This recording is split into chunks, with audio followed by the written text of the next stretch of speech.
Good evening everyone, कैसे हैं आप सभी लोग। मैं आपका भरपूर स्वागत करती हूँ स्टडी धावक में। और आज दोस्तों हम पढ़ेंगे पठार का पार्ट 2। पार्ट 1 में हम पढ़ चुके हैं कि पठार क्या होते हैं, पठारों का निर्माण कैसे हुआ, और उत्तर भारत के जो 3 इंपॉर्टेंट पठार है वो भी मैं पढ़ा चुकी हूँ। अगर आपने वो वीडियो नहीं देखी तो जाके पहले पार्ट 1 देखिए। आज हम लोग देखेंगे पार्ट 2 में हम लोग अन्य पठारों को कवर अप करेंगे। तो बिना देरी करते हुए शुरू करते हैं स्टडी धावक की भूगोल वाली दुनिया की क्लासेस।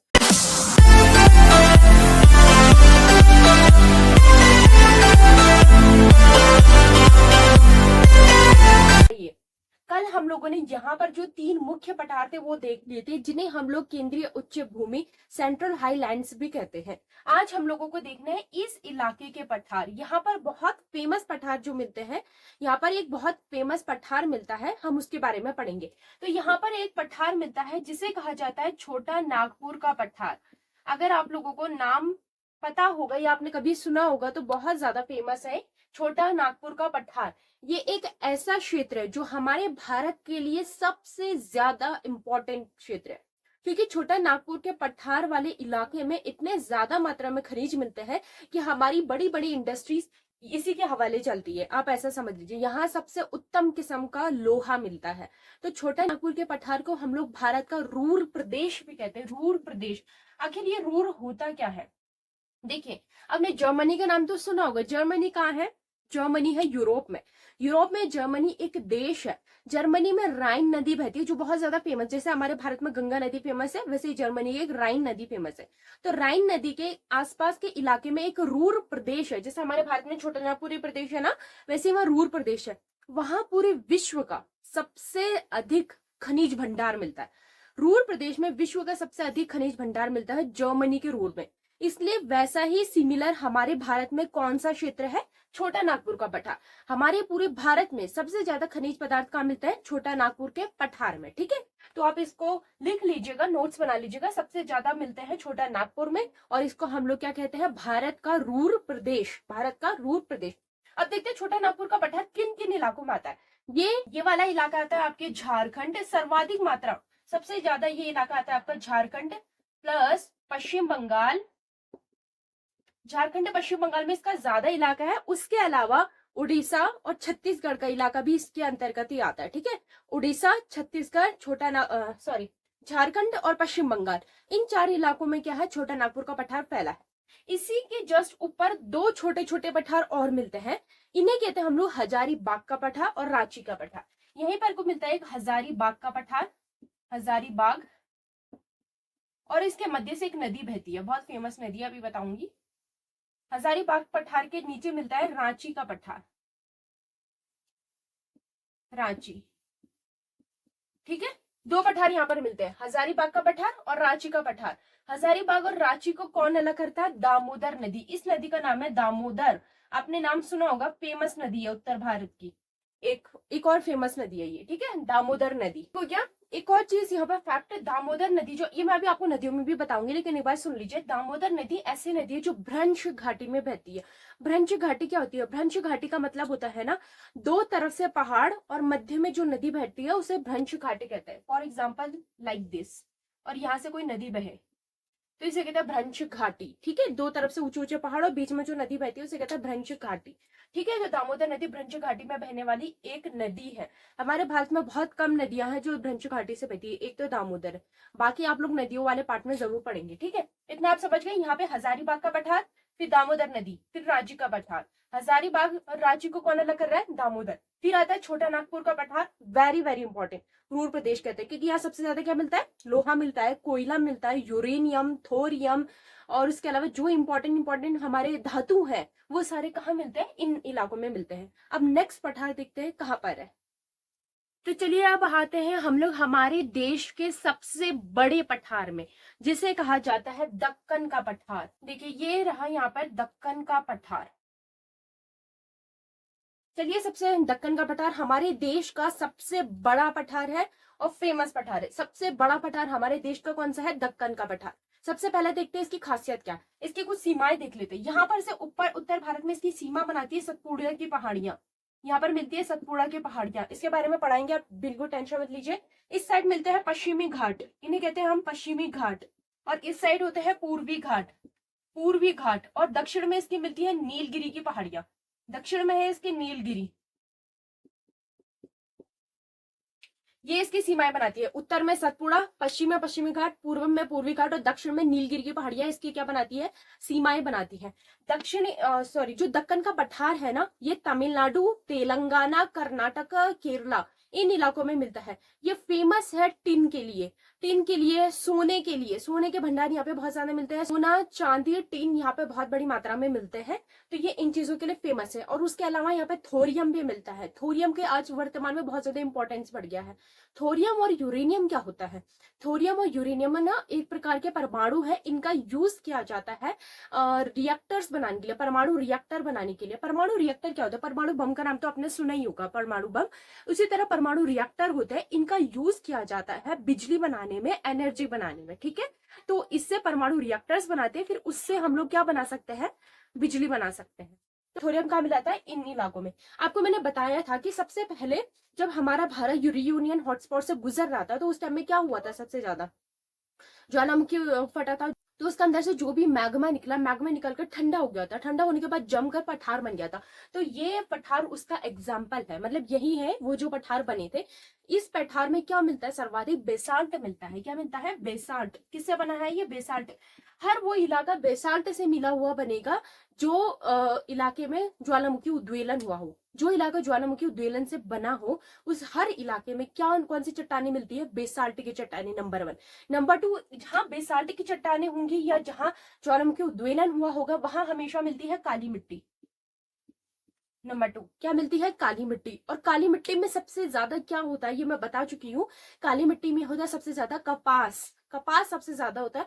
और कपास से कौन सी इंडस्ट्री चलती है, टेक्सटाइल, वस्त्र उद्योग इंडस्ट्री चलती है हमारे भारत की। तो हमारे भारत में गुजरात वाला, महाराष्ट्र का इलाका, कुछ मध्य प्रदेश का इलाका, तमिलनाडु और तेलंगाना, कर्नाटका का इलाका, ये इलाकों में सबसे ज्यादा काली मिट्टी मिलती है। और ये फेमस है अपने टेक्सटाइल इंडस्ट्रीज के लिए, सेकंड फेमस है कपास के लिए, ठीक है ना। तो इसी पठार को ना हमने कुछ और पार्ट्स में भी डिवाइड कर दिया है। जैसे कि ये अगर तेलंगाना वाले इलाके में मिलता है तो सब लोग कहते हैं तेलंगाना का पठार, ठीक है। अगर ये मिलता है हमारे तमिलनाडु के इलाके में तो इसे कहते हैं तमिलनाडु का पठार। और महाराष्ट्र में मिलेगा तो महाराष्ट्र का पठार, कर्नाटका में मिलेगा तो कर्नाटका का पठार। अब आप कहेंगे कि मैम आपने एक ही पठार पढ़ाया, इतने पठार तो पढ़ाई नहीं। देखो ये सबसे बड़ा पठार है दक्षिण भारत का, तो इसमें जितने भी राज्य आते हैं उन्हीं के नाम पर उनके पठारों के नाम है, तो उनको पढ़ाने की किसी भी तरीके से आवश्यकता नहीं है अलग तरीके से, ठीक है। तो अब इसी में समझ लीजिए दक्कन का पठार सबसे बड़ा पठार है, इसी के अंदर जितने भी राज्य आते हैं उनके अपने अपने नाम से पठार है, ठीक है। एक और चीज इसके बारे में लिखना है, ये पठार के ऊपर पठार है, पठार के ऊपर पठार है। कैसे, देखो यहाँ पर पहले से पठार तो था, रियूनियन हॉटस्पॉट जब गुजरा ना, उसमें एक और पठार का निर्माण कर दिया यहाँ पे, मतलब थोड़ा हल्का फुल्का पठारी इलाका पहले से था, लेकिन रियूनियन हॉटस्पॉट ने इसके ऊपर और पठार को बना दिया, तो ये थोड़ा ऊंचाई वाला इलाका हो गया। इस इलाके में जो पहाड़ियां मिलती है ना, उनकी फेमस फेमस जो चोटियां हैं वो भी इस इलाके में मिलती है। बस आपको ये याद रखना है, ये मैं आपको पढ़ाऊंगी नेक्स्ट क्लास में, या जब भी हमारा पहाड़ी वाला टॉपिक पढ़ेंगे वो मैं बताऊंगी कि यहाँ पे कौन सी पहाड़ियां मिलती है और उनकी फेमस पीक कौन सी है, ये मैं पूछूंगी तब। तो आपको याद रखना है ये कौन सा इलाके में आता है, दक्षिण के इलाके में, ठीक है। इसका नाम क्या है, दक्कन का पठार। अब चलिए देखते हैं हमारा नेक्स्ट पठार कौन सा है। तो चलिए अब हम लोग देखते हैं हमारे पूर्वोत्तर भारत के पठार कौन से इलाके में, इन इलाकों में, इस इलाके में पठार मिलता है। इसमें पश्चिम बंगाल का भी एरिया है, ठीक है। तो इस इलाके में एक फेमस पठार मिलता है जिसे कहते हैं हम लोग शिलोंग का पठार, इसे कहा जाता है शिलोंग का पठार, शिलोंग का पठार, ठीक है। ये जो शिलोंग का पठार है ये पूर्वोत्तर भारत में है, पर एक चीज है जो याद करने वाली है और देखने वाली है। यहाँ पर जो पठार मिलते हैं, यहाँ पर पठार मिलते हैं, यहाँ पर जो पठार मिलते हैं ना, ये पठार तो ऐसा लगता है जैसे एक दूसरे से जुड़े हुए हैं, लेकिन ये पठार इन पठारों से जुड़ा हुआ नहीं लगता है। ऐसा लगता है कि ये यहाँ पे पठार है, फिर यहाँ पर मैदान वाला हिस्सा है, फिर उसके बाद नया पठार है, जबकि ऐसा नहीं है। बात ये है कि ये वाला पठार और ये वाले पठार, इन सब की भूमि ना एक ही है, एक ही भूमि से है। लेकिन समय के साथ जब नदियां, ब्रह्मपुत्र नदी, गंगा नदी अपने साथ अवसाद लेकर आई, सेंटिमेंट्स लेकर आई, तो उन्होंने क्या करा था, इस इलाकों को भरना शुरू करा था, मैंने आपको बताया था। और पठार ऑलरेडी बन चुके थे, पठारों के बाद मैदान बने थे, ठीक है। पठार सबसे पहले बने थे, मैदान सबसे नए नए बने हुए हैं। नए नए का मतलब वो कल परसों में नहीं बने हैं, हाँ, नए नए मतलब पठारों के बनने से पहले बने थे। पठारों के बनने के बाद बने थे। तो ये पठार तो ऑलरेडी बन गए थे। जब नदियों ने अवसाद लाए तो वो इस इलाके में उन्होंने इतना अवसाद भरा कि वहां पे मैदान बन गए। लेकिन ये वाला इलाका ना अंदर से, जमीन के अंदर से, उस मैदान की भूमि के अंदर से एक दूसरे से जुड़े हुए हैं, पूरा एक दूसरे से जुड़े हुए हैं। ठीक है, जो अंदर अगर आप कभी खुदाई करें मैदानों की तो ये अंदर से जुड़े हुए लगेंगे। तो इन पठारों को जो जोड़ता है, जो इलाका इन दोनों को जोड़ता है, उसे कहा जाता है मालदा गैप। इसका नाम है मालदा गैप, मालदा गैप या फिर राजमहल गैप। दो नाम इसके हैं, मालदा गैप या राजमहल गैप। राजमहल गैप इसलिए कहते हैं क्योंकि यहाँ पर जो पहाड़ियां मिलती है उसे कहा जाता है राजमहल की पहाड़ियां। राजमहल की पहाड़ियों से ऐसा लगता है कि राजमहल की पहाड़ियों के आगे यहाँ पर नए पठार शुरू हो गए, लेकिन हकीकत क्या है, उस पठार के नीचे उस पहाड़ी मैदान के नीचे ये पठार एक दूसरे से कनेक्ट है। ठीक है, तो ये इंपॉर्टेंट है, ये याद रखिएगा। ये वाले पठार को और इस इलाके के पठार को जो जोड़ता है वो उसे कहता है मालदा गैप या राजमहल गैप। अब शिलोंग के पठार में ना कुछ फेमस पहाड़ियां मिलती है इस इलाकों में। अगर आपने नाम सुना हो गारो, खासी, जयंतिया, ये मेघालय की पहाड़ियां हैं। ये भी मैं आपसे पूछूंगी पहाड़ियों वाले पार्ट में। ठीक है, एक और बात, ये जो शिलोंग का पठार है यहाँ पर इसके उत्तर में क्या है, जरा आपको याद आ रहा है तो बताइएगा। इसके उत्तर में हिमालय नहीं है, भूल गए आप लोग। यहाँ पर हमने हिमालय पढ़े थे, अरुणाचल, पूर्वोत्तर भारत का हिमालय, अरुणाचल हिमालय। तो यहाँ पर पूरे इलाके में ना हिमालय, और हिमालय यहाँ से ऐसा टर्न भी हो जाता है, ऐसे घूमता भी है हिमालय। तो ये एक क्वेश्चन पूछा जाता है कि हिमालय के नजदीक, सबसे ज्यादा नजदीक कौन सा पठार है, तो वह शिलोंग का पठार। ठीक है, ये हिमालय के बहुत ज्यादा नजदीक है, याद रखेंगे। तो देखिए सबकी अपनी अपनी खासियत है। यहाँ पर जो हमने पठार पढ़े थे उन्हें हमने क्या कहा था, सेंट्रल हाईलैंड्स, केंद्रीय उच्च भूमि। ऐसा इलाका था जो पूरा बीहड़ था, बीहड़ इलाका था। अच्छा, इसको एक और नाम दिया जाता है अवनाली का खड्डे इलाका, अवनाली का खड्ड। अवनाली का खड्डे क्या होते हैं मैं आपको बता चुकी हूँ।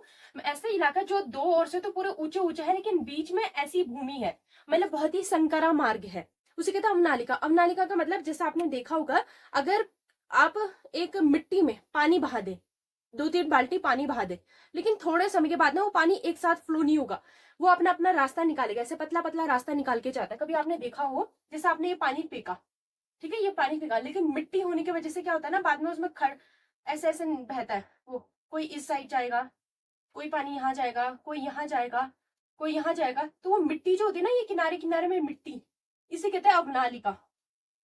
अवनालिका यानी कि वो क्या करता है, मिट्टी में एक नाली टाइप की बना के नदी अपने पानी अपनी अपनी जगह में फ्लो करता है। वैसे यहाँ पे अवनालिका है, पतले पतले मार्ग है, इधर उधर इधर उधर, किनारे में क्या है, बड़ी बड़ी घाटियां लगती है, लेकिन घाटी नहीं है, वो पठार है, पठार ऊपर से फ्लैट है। ठीक है, ऊपर से फ्लैट है बिल्कुल, लेकिन बहुत ऊंचे और संकरे मार्ग है इनके मध्य में।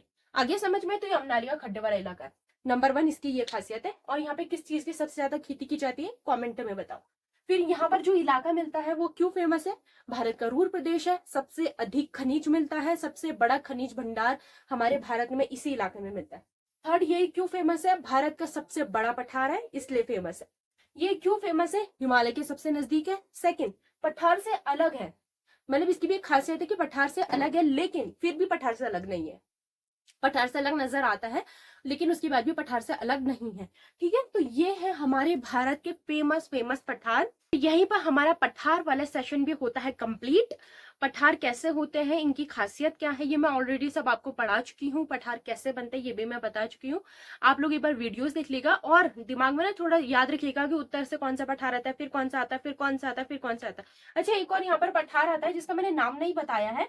वैसे तो हर पठार उसके राज्य के नाम पर है, लेकिन यहाँ पर एक और पठार है, ये भी हिस्सा है आपके दक्कन का ही पठार का। ठीक है, इसे हम लोग कहते हैं दंडकारण्य का पठार। रुको, हाँ यहाँ पे लिख लो, दंडकारण्य।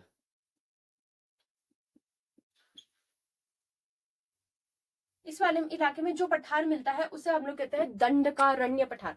तो एक बार हम लोग रिवीजन कर लेते हैं, उत्तर भारत से चलते हैं। उत्तर भारत में 3 पठार एक साथ मिलते हैं, मालवा का पठार, बुंदेलखंड का पठार, बघेलखंड का पठार। मालवा, बुंदेलखंड, बघेलखंड। फिर चलते हैं उससे दक्षिण में, उससे दक्षिण में हम लोग आते हैं यहाँ पर को, सॉरी, पश्चिम बंगाल और छोटा नागपुर के इलाके में। यहाँ पे मिलता है फेमस छोटा नागपुर का पठार।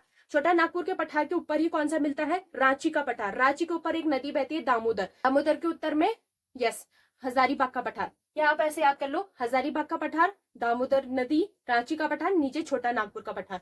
इन इलाकों में 3 पठार कवर हो गए। फिर दक्षिण में आते हैं। दक्षिण में जो सबसे बड़ा पठार आता है कौन सा? दक्कन का पठार। दक्कन के पठार के ऊपर वाले हिस्से में ही मिलता है दंडकारण्य का पठार। कौन सा? दंडकारण्य का पठार। फिर उनके स्टेट के नाम पर तेलंगाना का पठार, तमिलनाडु का पठार, महाराष्ट्र का पठार, ये सब उसमें दक्कन में ही इलाके में पूरा आपके कवर हो जाएंगे। फिर चलते हैं हम पूर्वोत्तर भारत में। पूर्वोत्तर भारत में कौन सा पठार है? शिलोंग का पठार। शिलोंग का पठार जिसे कौन अलग करता है? मालदा गैप या राजमहल गैप। ठीक है, इतना आपको एक बार अपने याद रखना है। उत्तर से चलिएगा, उत्तर से दक्षिण की करके आपको पठारों के नाम याद करने हैं, लर्न करने हैं। और सेकंड, आपको देखो अब तक हमने क्या पढ़ा चुके हैं? हिमालय पढ़ा चुके हैं हम लोग, मैदान पढ़ा चुके हैं, पठार पढ़ा चुके हैं। अब हम आपको पढ़ाएंगे फेमस पहाड़ियां, या फिर एक बार घाट देख लेंगे, पूर्वी घाट या पश्चिम घाट क्या है, और उसके बाद हम लोग देखेंगे हमारे भारत की फेमस पहाड़ियां। और फिर आपके पास आखिरी बच जाता है आप लोगों का द्वीप इलाके, जो हमारे पास लक्षद्वीप है, अंडमान है, फिर ये रह जाएंगे। हम इनको पूरा कवर अप कर लेंगे, ठीक है। लेकिन सब कुछ पढ़ने के साथ साथ और क्या करना है? पीछे का भी लर्न करना है, रिवाइज करना है। आपको हिमालय याद करना है, उनके नदियों के आधार पर पहले कौन सा आया, कौन सा है, कौन सा आया, या फिर सबसे जो मेन हिमालय की सीरीज है वो कौन सी है, फिर उसमें कौन से हिमालय आते हैं, फिर कौन सी सीरीज आती है, उनकी प्रमुख चोटियां क्या है। आपको ऐसे बनाते रहना, तब जाके आपके दिमाग में ना एक पूरा भारत का मैप आपके छप जाएगा। लेकिन जब तक आप रिवाइज नहीं करेंगे, लर्न नहीं करेंगे, उसे रिमेंबर नहीं करेंगे बार बार, तो आपको कुछ समझ में नहीं आएगा। एकदम ऐसा लगेगा भारत में कुछ खिचड़ी बन रही है। खिचड़ी नहीं है, सब अपनी अपनी जगह फिक्स है, बस आपको उसे अपने दिमाग में फिक्स करना है। अपने दिमाग में फिक्स करने के लिए पहले कोई एक पार्ट ले लो। फॉर एग्जाम्पल आज ले लिया आपने हिमालय, हिमालय के पहले चारों सीरीज याद कर डालो।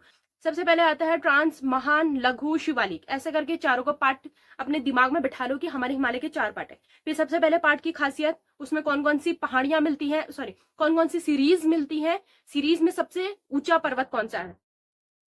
फिर महान हिमालय में आ जाओ, उसकी सीरीज याद करो, उसके ऊंचे पर्वत याद कर लो।